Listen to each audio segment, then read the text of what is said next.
Welcome everyone to part 2 of securing investment for your startup. Today we have Michael Schultz, Senior Director of Venture at Portal Innovations. Portal Innovations is an early stage biotech and medtech venture capital firm and life sciences ecosystem builder.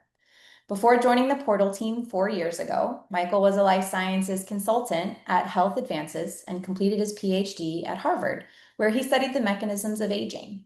We'll have time for Q&A towards the end of the hour, although we will be monitoring the questions throughout the discussion. And as a reminder, the recording of this talk and all historic Bench to Market talks are available on the Biolocity YouTube channel, which I'll be sure to post a link to in the chat. And with that, Michael, I'll go ahead and pass it over to you. Well, thank you, Jesse. Thank you, Harina, for inviting me to speak today. And, I think I'll mostly be talking at the screen here, but I'd like this to be interactive if possible. So if anybody in the audience has questions, Jesse, they can enter it in the chat. Is that correct? Yeah. And if appropriate, you want me to just call out for questions we're getting?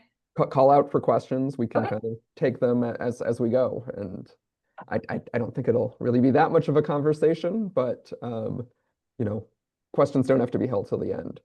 So as Jesse mentioned, I'm Senior Director on the venture arm of Portal Innovations, and we are a biotech ecosystem builder. And I'll talk a little bit more about the model. But my role on the venture team is we participate in early stage financing rounds for life sciences companies that build with us in our ecosystems. And today I'll tell you kind of about the world from the early stage biotech venture capitalist perspective. So some of the themes that I see and kind of the position that Portal plays in science commercialization. So let me go ahead and share my screen.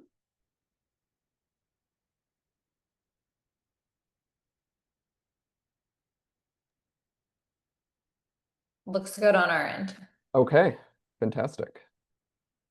So just a little overview. I'm going to start by telling you about Portal. We'll talk about what I've termed the 5 financial pillars of science commercialization. So how an idea can get funded from the aha moment in the lab all the way from a product that helps patients, and kind of where we are in mid-2025. And there's been a lot of upheaval this year.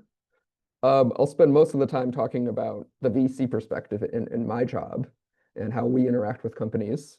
And then finally, some additional resources, especially for students, but really for anybody if they want to get involved in various ways. So to start out, I always like to start out with the genesis story of Portal, which goes back to our founder and CEO, John Flavin. And he is a 3-time biotech founder, and he's had 3 exits. So all of his companies either IPO'd, where they sold their shares on the public market, or they were acquired. So that's a pretty great track record. And through that experience, he got to see how difficult it was to start a life sciences company, especially if you're not in one of the major hubs, if you're not in Kendall Square, Cambridge, Massachusetts, or South San Francisco. There's not lab space. It's hard to find financing. It's hard to find talent. And this was especially true for the third of those companies, which was called Pyxis Oncology.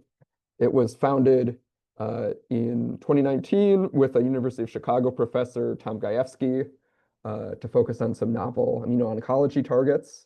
And they wanted to build it in Chicago, and there weren't the resources. So they moved the company to Boston, and it's still operating in Boston. It IPO'd in 2021. John is still chairman of the board. The company has a drug in clinical trials for head and neck cancer. So overall, a very successful story, but it didn't add anything to the ecosystem here in Chicago, where we're headquartered, where I'm based. So around that time, John started Portal to address just that need. And he partnered with a pension fund, which is our anchor investor, and real estate groups to kind of bring the resources so that we could have a thriving life sciences ecosystem here in Chicago. And since then, we've brought that model to several other cities, including to Atlanta. So what does Portal bring? So the challenge, I like to think of this as the three legs of the stool. The first is the absence of lab infrastructure, having to go build your own lab, rent or buy expensive equipment, get all your permitting with the fire department, get all your waste stream management. That's hugely onerous to an early stage small company. So we have turnkey lab infrastructure, millions of dollars worth of equipment in beautiful buildings. In Atlanta, we're in a development called Science Square in Midtown near Georgia Tech. So that's kind of the first leg of the stool. The second leg is the financial capital. So we've got a fund to invest in companies that build with us. We like to say we live with our investments, and so we can invest in early stage seed and Series A rounds. We also have a large network of other investors that we co-invest with, so we can be helpful in syndicating rounds and bringing more money than just our check to the Atlanta ecosystem. And finally, human capital. Most of the companies we interact with, they're coming out of academia. Oftentimes it's a professor and a postdoc or a grad student. And that's the place where these things start. But science commercialization it's a relay race. You need lots of people, from intellectual property lawyers to accountants to IT staff to board members who have experience and can guide that company. And so we're trying to bring the human capital to bear too through a couple programs. And you'll see we throw lots of events at all of the Portal sites, and that's also to help bring the community together.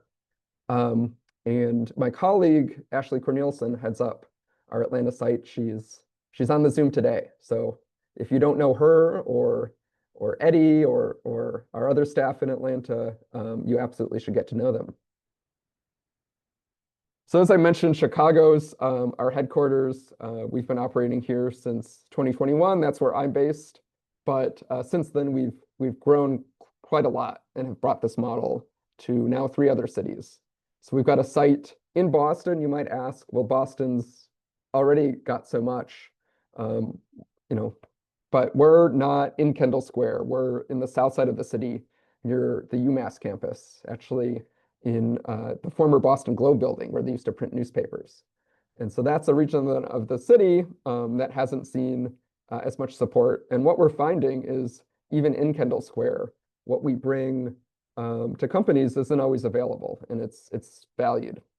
And then sites number 3 and 4, Houston, we're in the Texas Medical Center in a development called Helix Park near MD Anderson and Baylor College of Medicine and Rice.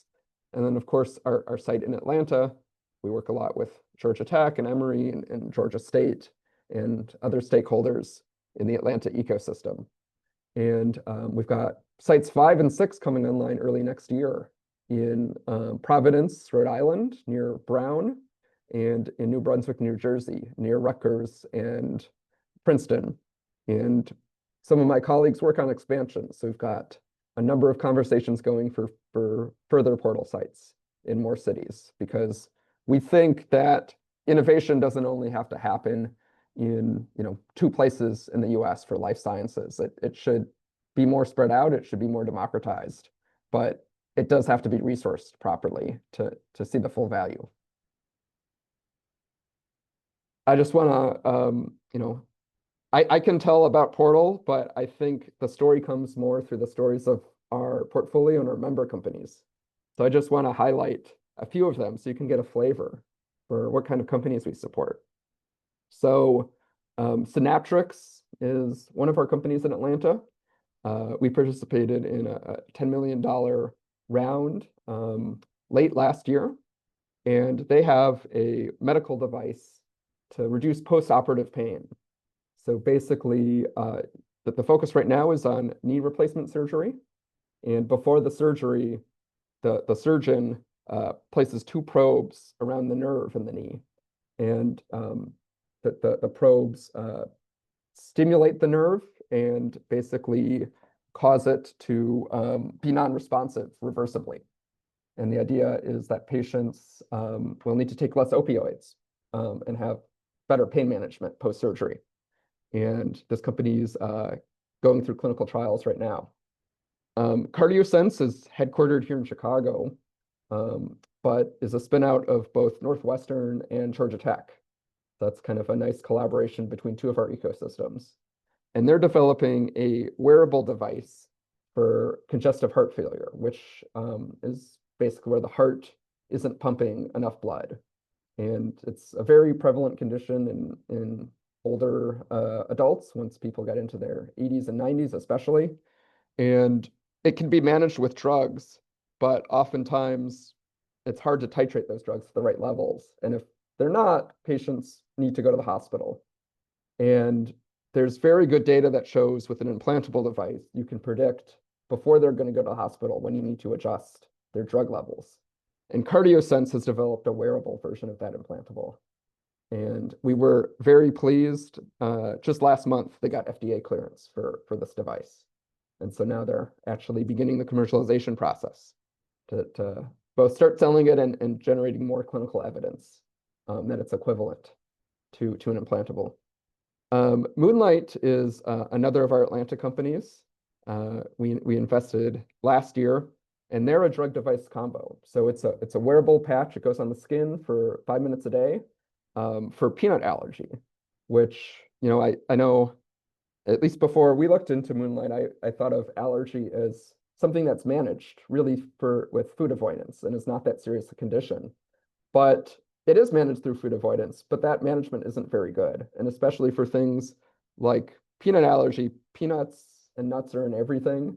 And the consequences can be really severe with anaphylaxis, especially one really hard time is when young adults are leaving the house to go off to college and are eating in food halls and that can be a really high risk time. And there's really not good treatments for food allergy on the market. So Moonlight, the idea is delivering peanut antigens transdermally through the skin that desensitizes the body over time, not so that they can eat peanuts, whenever they want, but so that if they do accidentally ingest peanuts, they won't have anaphylaxis. And this company is about to start their phase 1 trial in the coming months. And then at the bottom, we've got Grove Biopharma. This was our very first investment here in Chicago. It's a spin-out of Northwestern University. And this is a company building what they call bionic biologics. So these, you can think of about them like synthetic antibodies. It's part peptide, it's part polymer. They get into cells, they get into tissues, and they can engage undruggable targets. So if there's any cancer biologists on the call, you know about c-Myc, one of the most prevalent oncogenes that drives half of all cancers. And they've been able to show that they can actually, through a number of strategies, inhibit c-Myc that doesn't have a small molecule binding site. They raised $30 million Series A late last year, was announced a few months ago, and are bringing a couple programs towards the clinic. And then lastly, I'd like to highlight Syntis Bio in Boston. It was co-founded by Bob Langer, who is famously founder of Moderna. And this is trying to address both obesity and rare diseases. It's basically a polymer that forms in your gut and acts as a physical barrier to block absorption of nutrients. So the idea, the kind of elevator pitch for that is gastric bypass in a pill. And they raised $33 million a couple of months ago. And we invested a few years ago, so we're pleased to see that progress. And they'll be starting clinical trials in the coming months as well. So, oftentimes we're investing in companies in the first or second round after they're spinning out, usually of a university. And it's nice to see a number of our companies now continuing to attract money and moving into patients. So That's kind of some of what Portal supports. But to step back, we're part of a larger ecosystem, which is do discoveries get translated into products? And I put out on Portal's Substack a report that broke this into 5 pillars and allowed me to talk about each of those pillars and the health of each individually. And really around a framework of all this is expensive and it needs money, and where's that money coming from? And so those 5 pillars are granting agencies, which, no surprise, are under a lot of duress right now. So I ranked their health as poor. You've got groups that purchase equity in companies. You've got private markets, which is mostly VCs. That's where Portal lives. And then after companies IPO, which this arrow shows that the public markets are returning money to the private investors, you've got the public markets. And in the life sciences, the public markets have been pretty poor the last few years, but hopefully showing signs of recovery. From there, you've got pharma companies. Not every product will get scooped up by pharma, but many of them will. And pharma companies are really focused on commercial stage products, generating sales, generating revenue. And they can return money to both the public and the private markets through acquisitions, through buying either products or companies. And they're actually in a relatively strong position, and are kind of driving forward a lot of the industry right now. And pharma, I've got kind of a therapeutics focus, but there's for medtech, you've got many commercial stage medtech giants who play a similar role in that industry. And then finally, you've got payers. So groups, insurance companies. And that's kind of the final source of capital, is ultimately selling products to patients. But the people paying for them are not the patients themselves, they're the insurance companies. So that's kind of the ultimate source of money for our industry in the life sciences. Are there any questions, or I can delve into some of these areas a little more specifically? No questions in the chat at this time. All right. Well, I won't dwell too much on each of these. I think probably a lot of the audience is in academia and unfortunately is experiencing this firsthand. But we know granting agencies, they fund foundational discovery work. So, science that maybe could have a commercial purpose down the road, but might not. And these are just good questions to ask to understand how the universe works, how disease mechanisms work, to improve human knowledge. And so that's what the NIH and the NSF are, the huge powerhouses which make America historically the world leader for biomedical research. You've got other federal groups like ARPA-H, which was started a few years ago, which is meant to be the DARPA, but for health. You've got BARDA, which focuses really on infectious disease. And then you've got a number of private organizations like HHMI, Bill and Melinda Gates, American Cancer Society, that also fund a lot of foundational research. And as we know, with all the federal turmoil this year, the getting new grants out is way behind schedule, is what this chart on the right shows. And so unfortunately, a lot of our academic partners are struggling. And I think one thing we may see is universities and tech transfer offices are going to have to think about ways to commercialize science earlier, or to find other sources of revenue. I'm optimistic that the NIH will hopefully come back. I think we've seen some positive moves with study sections happening, grants getting out, especially if you're not in one of the target areas of, unfortunately, things like vaccines or women's health. But I think there's a lot of uncertainty, especially in this early stage, and that's unfortunately going to mean some discoveries are left on the sidelines. I'll focus on the next section of the talk is the VCs. So after a discovery is past a certain stage, it's time to attract more funding than you can get from granting agencies. And for commercialization work that NIH, NSF isn't really focused on funding. And so then an idea will be licensed into a company will be formed, an idea will be patented, and the patents, usually owned by the university, will be licensed into the company. And then the company will go out and raise money from private investors. And private financings, I think if you go historically, back 30, 40 years ago, the first round was referred to as the Series A. Now there's a round before the Series A that's called the seed, and oftentimes there's a round before the seed that's called a pre-seed. So the nomenclature is not exactly consistent, but there's different groups that invest at the early stage, kind of pre-seed to Series A, that's where Portal lives, and groups that live in later stage, Series A, Series B, and crossover rounds is the round before an IPO, when a company goes public. And if we think about where the money comes from for these partners, they always money themselves from limited partners. We're actually in the process of doing that ourselves at Portal.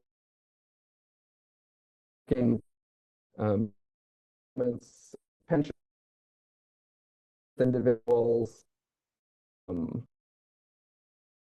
for them in risky biotech companies and expecting a return on that investment. So that's one source of money. And then we'll talk about this model a little more, but the VC is always looking for an exit from their investments in typically a 5 to 10-year window. And those exits come from either IPOs, when they can sell their shares on the public markets, or acquisitions, often coming from pharma, where pharma acquires the company. And if we talk about the health of the private markets, I've labeled that as moderate right now. Here's an analysis from Stifel, the investment bank, showing how much biopharma, biocapital funds have raised. And you can see that, I think this is in billions of dollars. And so you can see that 2023, 2024, it's below our peak in the COVID years for raising money to then invest in biopharma companies. But we're still kind of a level above a decade or two ago. The next pillar is the public markets, and these finance more mature companies. Typically, they're in clinical development. You've got life science specialist hedge funds like RA Capital and OrbiMed that typically also do private investments. And then you've kind of got generalists. Much of my own personal savings is in Vanguard, for example, that will invest in a number of areas across industries. And unfortunately, the public markets for biopharma companies have been really poor the last few years. On this chart, you can see the XBI, which is an index that tracks basically the biotech companies, has been basically flat, which is in contrast to the NASDAQ, which is tracking tech stocks, which over the same period of time is up 2.5x. And if you put your money in Apple over that time frame, you'd be up 5x. So, biotech's, it's holding its value, but, in comparison to tech and the boost of AI especially, it's really underperforming. And we're hoping that will change. We believe it will, that the long-term trends are in our favor. But a lot of that's driven by high interest rates, means generalist investors can park their money in safer investments and get a return. So they're less likely to put it in risky investments. It's partly driven by the boom of AI is attracting a lot of money away from life sciences. And it's partly driven by bad practices during COVID of companies, public, that were clinical or that had one product and not a really strong pipeline, and then underperforming. And that's really given a sour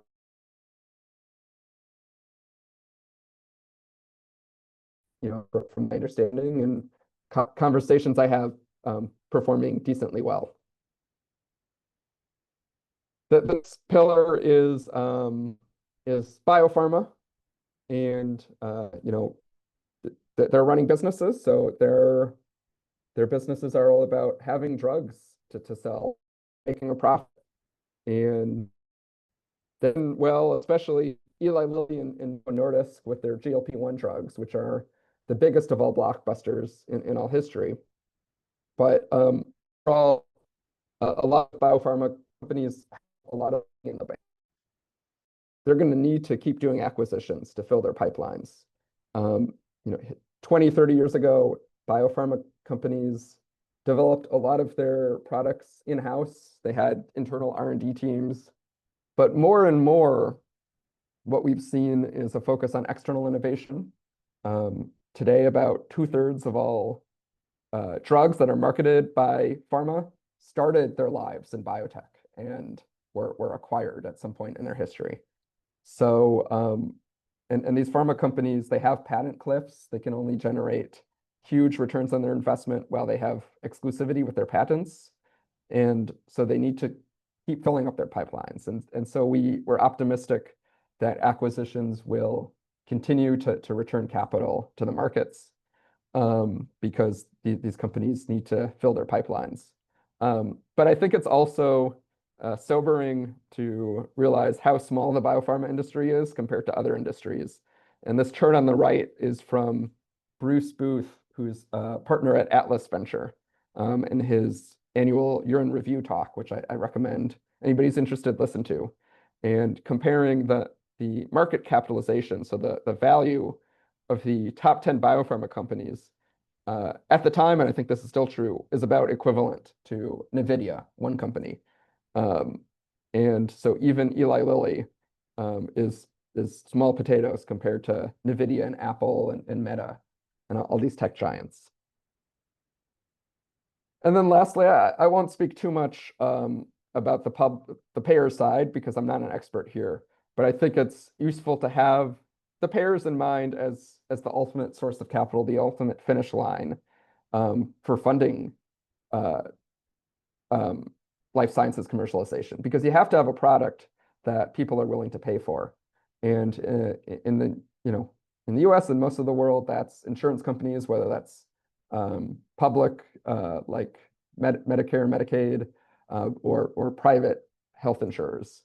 And there is change going on this. You've got the recent law passed a few years ago to allow CMS to negotiate drug prices.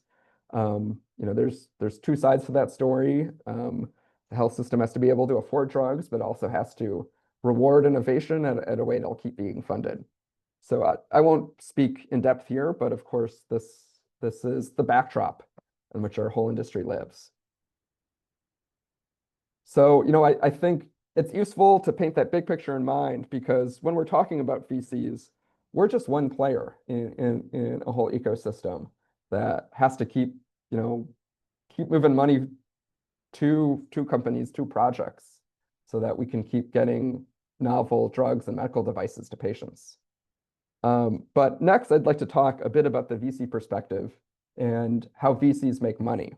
So maybe this will be a review to some people on the call, but I'd like to highlight Illumina as a representative example and the journey that Illumina took.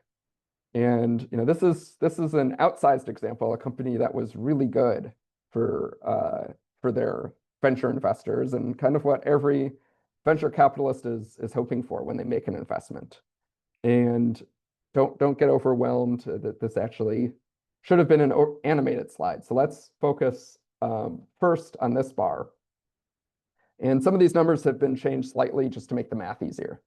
But Illumina did their first round back in April 1998. They called it a Series A. I don't remember the full details of the company, but they had this novel DNA Sanger sequencing technology, and they wanted to commercialize it. They had some founders, they had some intellectual property. So, and I think, look, this is a big market. There's a future here. The human genome is being sequenced. There's going to be a genomics revolution in the coming years. So they went to investors and they found some investors who agreed to put in $1 million at a $5 million pre-money valuation. So what that is the founders and the investors coming to an agreement that this company that has no money behind it right now, but it has founders, it's got some intellectual property, maybe it's got a prototype. That company today is worth 5 million. And we're willing, the investors, to buy 1/6 of it.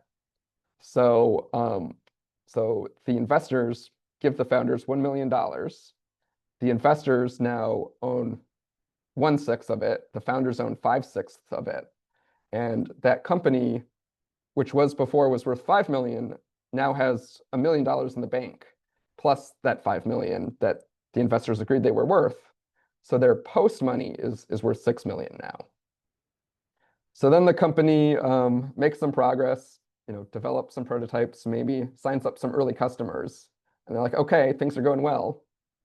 In that same year, they decided time to raise some more money. So they approach maybe some new investors and raise a Series B round. This time they're going to raise $12 million.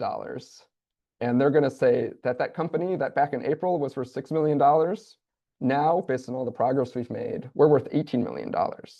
So that's a 3x step up, 6 to 18. And given that they raised an additional $12 million, since you've got 18 plus 12, that post-money valuation, that company is now worth $30 million. And what you see here is the founders are selling away chunks of the company. So the founders, used to own 100%. Now they only own 50% of the company. But the value of what they own is increasing. So they only own half the company, but that chunk is now worth $15 million. So a little over a year after that, they did it again. And they said, okay, we're making really good progress, signing up a lot of customers, generating a lot of revenue. Time to raise more money so we can boost this thing even further. So they raise a Series C round, $30 million, at a pre-money of $120 million. So that's now a 4x step up from the Series B. And then finally, later that year in 2000, they IPO. So this means we're going to sell our money on the public markets. We're going to list our stock on the NASDAQ. And this is a huge source of capital, more than you could get from private investors. But it also allows the private investors and the founders to sell their shares. So to get cash back out and get a return on their investment if they so wanted at that time.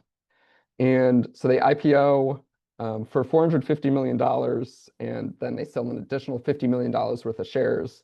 So now they're a $500 million company. And if you look, the founders, they only own a third of it at this point, but that third is worth $180 million. So they're sitting pretty as the founders. And if you look in this process, across this time, at least before the IPO, the company only raised $43 million. But they valued of that company, they built a company worth $450 million. So what you're seeing is you're generating more value than the money you're raising. And that's what you want to see. And if we look at kind of the returns of each of these rounds of investors, let's just look at the Series A. They invested $1 million. They got a return of 36 million. So that's a 36x return. And I won't explain what an internal rate of return is right now, but that's a really high number. So this is what we're going for when we make an investment. So that's kind of the goal. In terms of what my job looks like, I like to think about it in 4 major buckets. The first is raising a fund, and we're in that process for a third fund right now. The second is deal sourcing. So how do we meet companies? How do we hear about deals? And I think Portal, we've got a unique position in the market, given that we are ecosystem builders, we have physical sites, we have boots on the ground. So, we're really equipped to hear about everything that's going on in Atlanta, in Chicago. Doesn't mean we hear about 100% of stuff, but we'd love to meet you. Ashley and Eddie are there in Atlanta. And I think that sets us apart from a lot of investors. The third bucket is doing due diligence. So how do we make decisions? How do we evaluate a company? I'll talk about that a bit more in a few minutes. And then lastly, we're heavily involved in company support. So we take board or board observer seats for a number of our companies. We're very hands-on, and that's part of our thesis of living with our investments. When we're looking for investment, we kind of have an internal list of what we look for. The first is we want companies that benefit from the portal space. As I've said before, we want to live with our investments. We're looking for life sciences companies, so mostly drugs, but we do have some diagnostics and devices and tools in our portfolio. And again, you guys got a flavor of that when I did some portfolio highlights at the beginning. We want to see a certain level of technology validation. So if the company is developing a drug, we want to see in vivo data in mouse and whatever the appropriate animal model is for that disease. If it's platform technology, we want it to be very disruptive, and we want to see a strong plan forward to generate your first products out of that platform. It can't, we'll figure it out is unfortunately not good enough in today's market. And for diagnostics and medical devices, we want things addressing a large unmet need.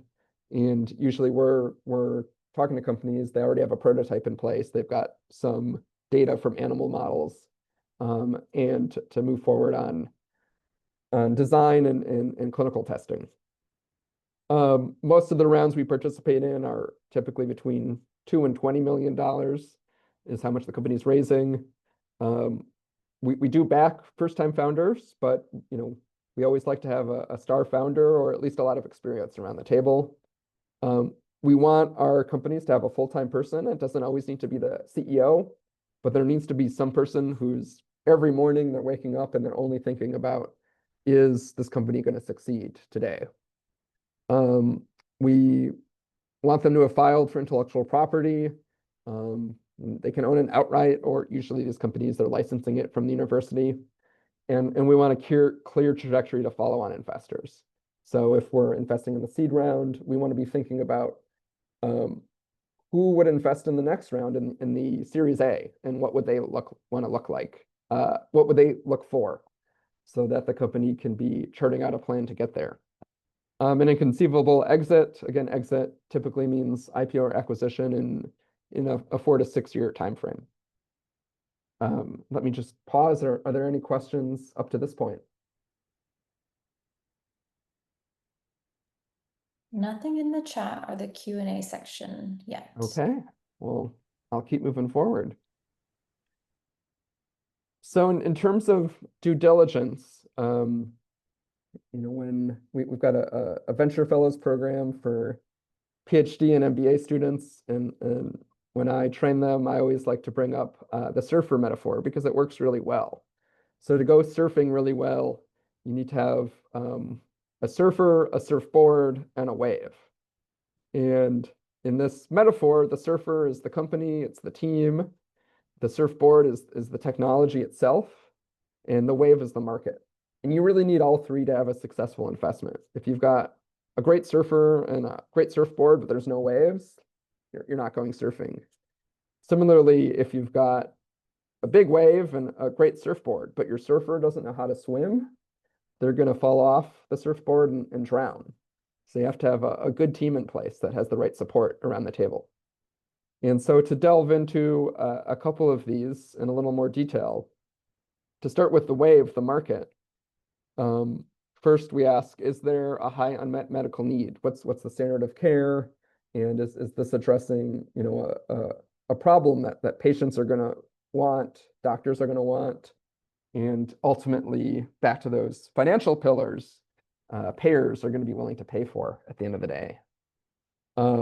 We ask, what's the value prop of this company or the product they're developing, which means to who would this provide value to? For a lot of these, it's pretty obvious. It's a drug that's going to treat, maybe even cure a disease, and we want to get really granular in, okay, which patients in that disease is it benefiting, and what's the target product profile of this drug? Is it going to maybe offers a chance for a cure. Maybe it merely slows down the disease. Maybe it merely alleviates the symptoms of the disease. But why would that still be valuable?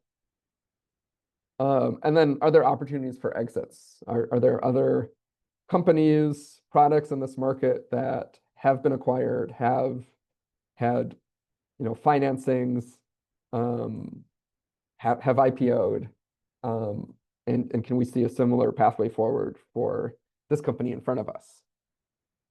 On the team company side, I think the most obvious question is, does this team have experience?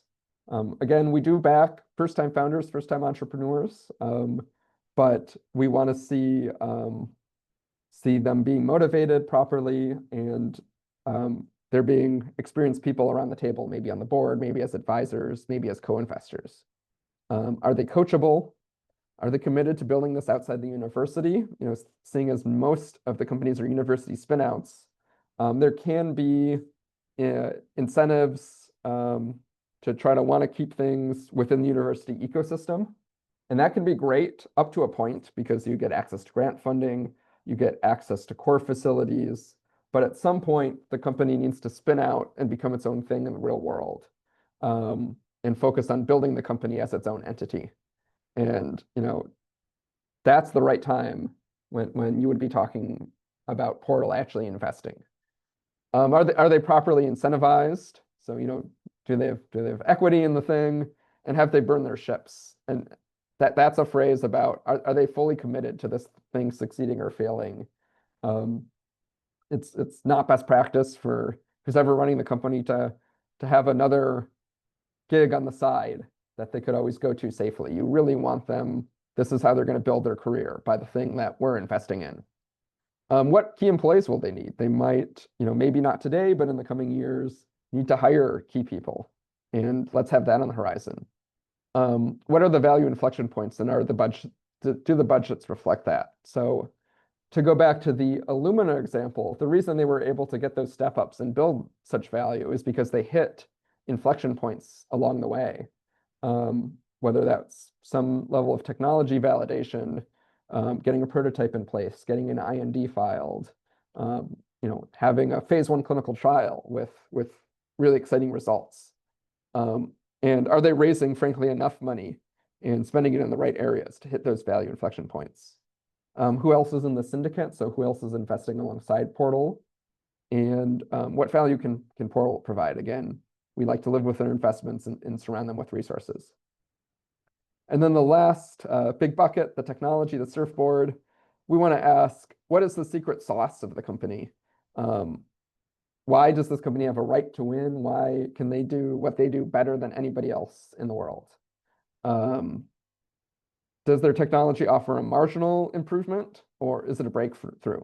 And for marginal improvements, those are often discoveries of technologies, products that ought to exist in the world, but they often are not best commercialized by venture capital, because venture capital, for the model to be successful, we really do need to see those 2x, 3x, 10x returns. Is this a platform technology that's a fundamental enabling technology that can spin out a lot of products? I like to point to Moderna as an example. You've got kind of mRNAs that are both stabilized and less immunogenic. That technology could be applied to any number of vaccines. Moderna at their founding was also thinking about enzyme replacement and gene replacement. So that's kind of a platform technology, and you've got other companies that are focused. We've got a new drug target for cancer. We're going to develop small molecule drugs against that. One target, that's much more binary risk, and we will back both types of companies at Portal, but we think about them differently. How will they protect their company, their technology, typically with patents, but also trade secrets? And then, of course, how validated is it? Have they tested it in the right animal models? Is there human data that might suggest this will translate into the clinic? We talk to subject matter experts to try to get to a lot of these questions. That's from the VC perspective. From the other side of the table, from the founder's perspective, they're going to be meeting a lot of VCs, um, especially in this market right now. And it's really a numbers game. So this is a piece published by Amy Raleigh at Atlas Venture on their blog, Life Science VC. I recommend reading that blog. And this is just an illustration of the deal funnel for an early stage um, uh, biotech company. And you've got to be talking to dozens or realistically reaching out to hundreds of investors oftentimes. And that's why it's a full-time job starting a company. And this would be over the course of months or even a year. And this is kind of the typical pipeline and attrition that they see for a lot of companies. And so you'll put together a deck and share it out, either warm intros are best or meeting folks at conferences. This is a value that Portal can provide as we see ourselves networked in with a lot of investors. They see us as peers since we co-invest with them. And all the events we host at the portals and nationally, by being a portal member, you get access to our national network. And frankly, that's a lot of the reason why so much of the industry is in South San Francisco and Kendall Square, Boston, because a lot of it is network driven. But typically then there's an intro call. If it's a fit, you'll have some more calls with the investor, some initial rounds of question and answer, and some early due diligence. If that continues to move forward, here they call it a deeper dive. At Portal, we call it deep diligence, but there will be deeper Q&A. The company will put together a data room, which has lots of materials in a cloud folder that the investors can access and look through. And the investors will conduct key opinion leader calls to get more feedback. From there will be a presentation by the company to the investors investment committee, which is the decision-making body. And then if it's a lead investor, which means the investor who's investing the most and setting the terms, they'll give the company a term sheet, and there will be some amount of negotiation on what the terms of the investment is. That most important term being the valuation, how much the company is worth at this time. And then finally, the term sheet will be signed, and other investors will come in. That'll be syndication and then closing, signing all the legal documents, wiring the money. So that's kind of the process, and a lot of attrition. It takes a lot of time. It's unfortunately not very efficient, but that's kind of the reality in 2025 right now. So when companies are meeting with investors, you should consider what investment stage are they? Early, pre-seed, very academic projects? Are they Series A and beyond, clinical stage stuff? Are there areas of interest in like platforms versus assets? Are they focused on one disease area, like oncology, for example? And do they lead or follow? Are they a group that could give them a sizable check and set terms? Or are they going to look to follow another group's terms and be part of the syndication? I'm not going to talk in depth about this, but there's different vehicles on which investors can invest in companies: convertible notes, safes, and priced equity. So these are terms to be familiar with if you're raising money from venture capitalists, and there's definitely resources where you can learn more about the different investment vehicles. And then just to highlight some additional resources, here at Portal, we have a newsletter that has monthly updates and tells you about all our events. So sign up for that newsletter. Our CEO, John Flavin, hosts a podcast called Lab Rats to Unicorns, where he interviews lots of people in the life sciences industry. And I was actually just listening to the latest episode on my commute in this morning. So I highly recommend the podcast. We've got a blog innovation ecology, where I published a piece about those 5 pillars. We've got our careers page for roles both at Portal and our member companies. And we post a lot on LinkedIn, so also follow us on LinkedIn. Some other podcasts I like besides our podcast, The Long One with Luke Timmerman, very much like Lab Rats, one-on-one interviews. And there's a group called Biotech Hangout. I'm not on Twitter as much as I was a few years ago, but here's a couple Twitter accounts that I highly recommend.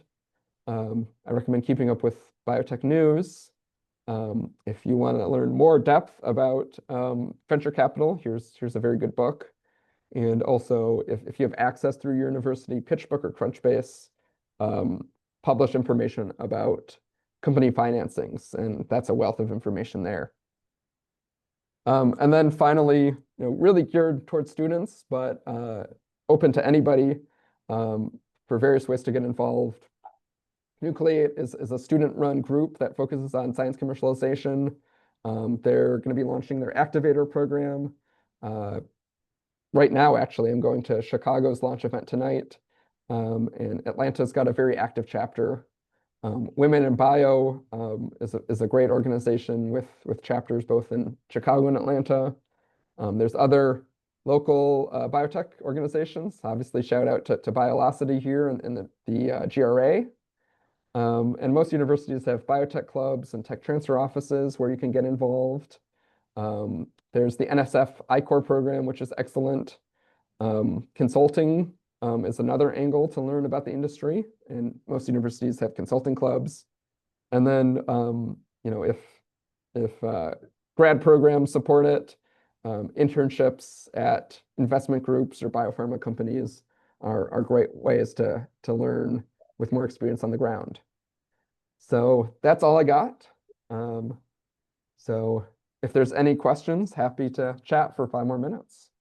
Yeah, I have one thing for you. I was reading through some of your historical materials and I saw some comments and, positioning around when companies should start engaging with investors, and was hoping that you could talk a little bit more about that. I liked your thoughts around seeking advice in specific. Yeah. Well, there's like an old expression, which is if you want advice, ask for money. If you want money, ask for advice. So oftentimes the best way to fundraise is even before you're ready to fundraise, just to start talking to folks and asking, just, am I thinking about this the right way? Where should I go next? And so we're happy to engage with projects, with faculty, with founders at an early stage, even before they're ready for portal investment. I will say myself and my team's bandwidth, we're really focused on raising our new fund right now so we can have yet further money to invest in companies. So our availability isn't quite what it was 6 months or a year ago. But that's just because we're raising more money so we can make more investments. But please reach out, come to our events, build relationships. Exactly. I think that's key, really around building relationships. Make sure to start early. Don't wait until you need funding. It's much better to be able to connect with people that you've already built relationships with. My colleague Steve says fundraising, it's a line, it's not a point. You're not Yes. going to go meet an investor and get a check from them the next month. It's better if they're getting to know you over months or over a year or longer. Absolutely. Awesome. Well, Michael, thank you so much. I don't have any other questions in the chat, but I loved the content that you showed us. I found it to be extremely interesting. Thank you so much. And thank you so much for your time. Well, thank you again, Jesse and Harina, for inviting me to speak. Absolutely. All right, everyone. Thank you. And again, I put the link to the Biolocity YouTube channel if you want to check out the recording of this talk and any other bench to market talks that have happened in the past. Oh, yep. And Harina also just put in a link to connect with Portal Innovations. So please do so, everyone. Okay, thank you. Awesome. Thanks so much, everyone.